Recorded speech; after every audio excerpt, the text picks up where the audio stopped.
friends, welcome to the holy season of Lent. A truly penitent heart is called a broken and a contrite heart.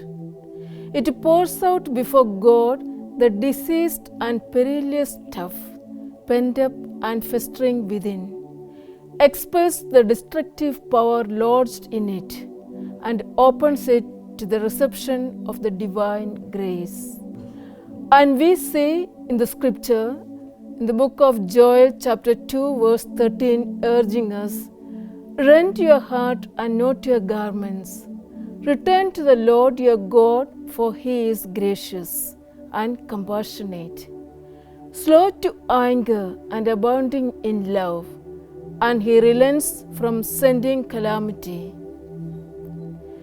Rend your heart means let it not be merely a rending of your garments, but let your hearts be truly contrite.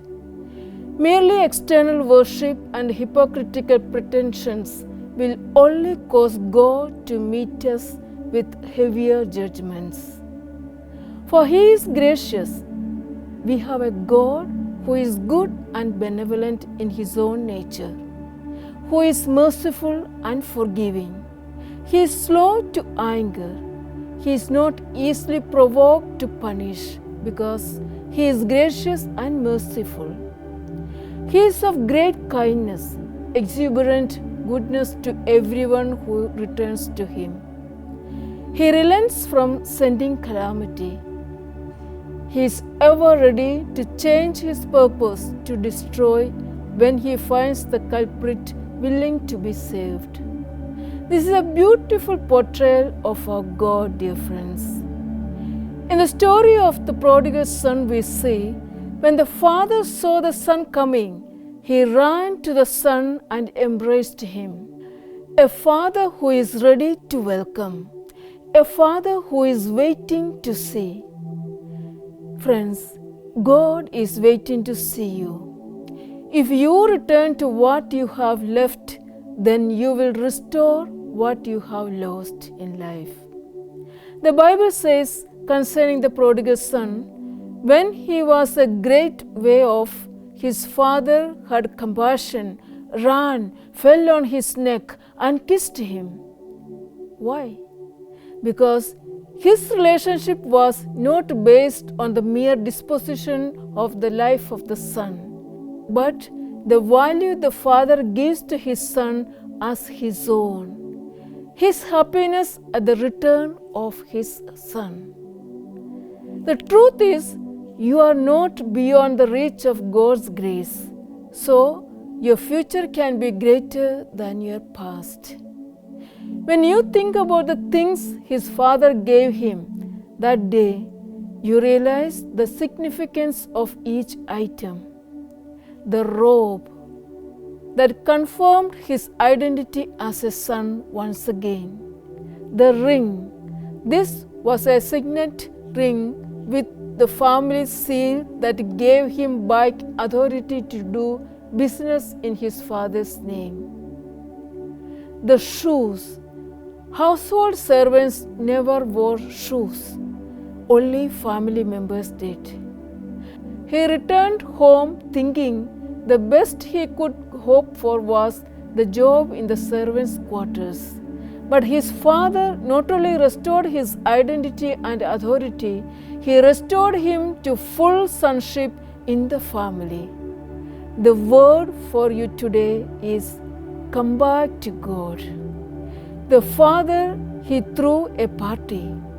The point here is because Jesus took our shame, for God made Christ, who never sinned, to be the offering for our sin, so that we could be made right with God through Christ.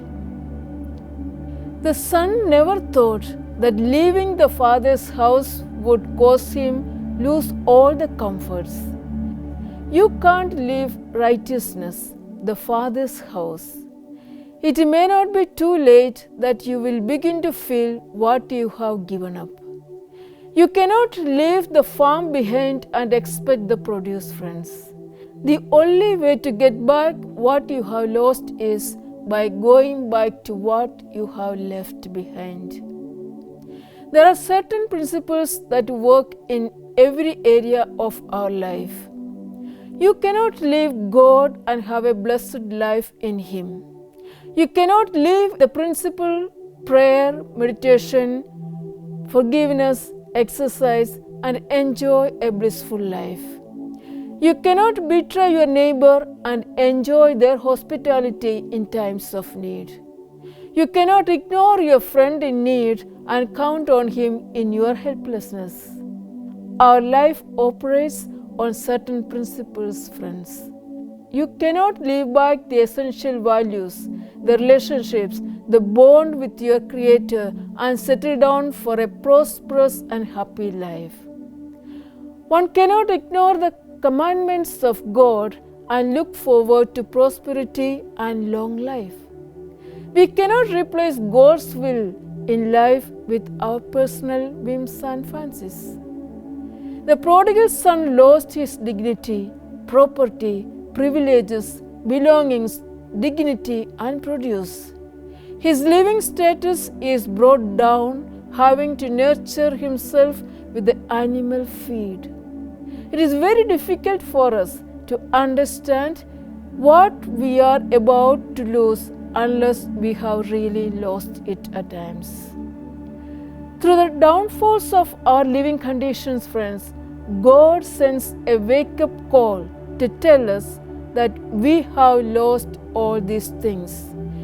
We have lost the miracles, constructive thinking, signs and wonders, faith, the godliness, solidarity, universal brotherhood and acceptance because we have walked away from God. Lent is one such occasion to get back to Him. Let us go back to the one whom we have left and get back to what we have lost. Let us get back to the Holy God, to His Son, to His Spirit, and to His anointing. For there is power in His name, there is power in His word, there is power in His blood, and there is power in His cross. Let us cling onto this great power which is divine. Amen.